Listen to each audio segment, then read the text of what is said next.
Dikutip dari laman Setnek, dalam pasal 4, tunjangan ini diberikan kepada PNS yang bekerja pada pemerintah pusat dibebankan pada APBD. APBN maksud kami, sementara untuk tunjangan PNS yang bekerja pada pemerintah daerah akan dibebankan pada APBD. Adapun besar tunjangan yang diberikan untuk PNS ini antara lain untuk pengawas alat dan mesin pertanian ahli media, di mana besar tunjangannya yaitu 1,26 juta rupiah.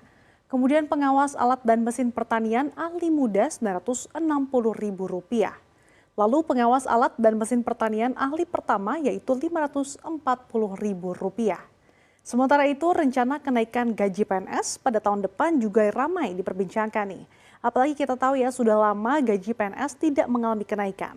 Terakhir kali kenaikan gaji PNS dilakukan pada tahun 2019 lalu saat diumumkan oleh Presiden Joko Widodo pada Nota Keuangan 2018. Dalam sistem birokrasi di tanah air. Bahkan wacana penggunaan sistem informasi yang canggih berupa artificial intelligence atau AI telah lama muncul sejak tahun 2019 silam, di mana Presiden Joko Widodo mengatakan bahwa 10 tahun mendatang manusia atau khususnya pegawai negeri sipil tidak lagi dibutuhkan dalam sistem birokrasi di tanah air.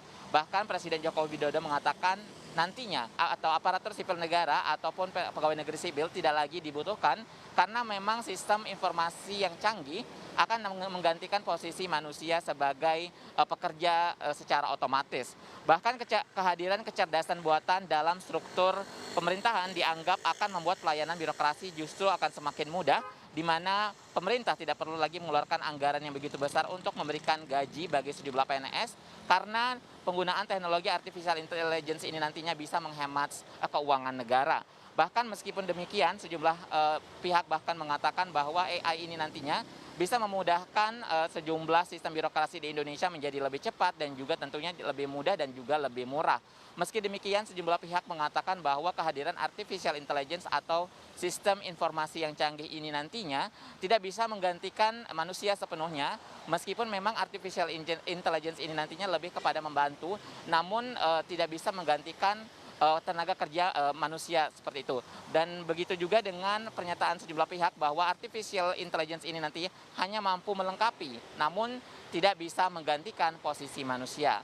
Hal ini tentu menimbulkan sejumlah kontroversi di masyarakat dan terkait dengan karena banyak sekali masyarakat yang mendukung maupun juga menolak hal ini. Dan terkait seperti apa pendapat masyarakat, berikut liputannya. Memang kita tidak bisa memungkiri bahwa teknologi semakin maju.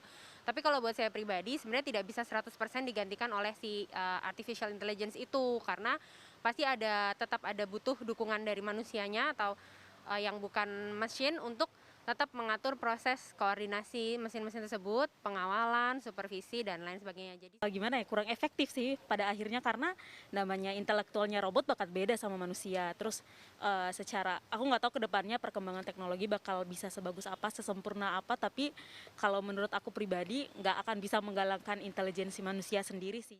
Indonesia tuh masih kurang sama SDM-nya, sama sumber daya manusianya. Gimana nanti kalau misalkan diganti jadi teknologi, makin berkurang dong SDM-nya. Gimana orang-orang yang pengen jadi PNS gitu. Walaupun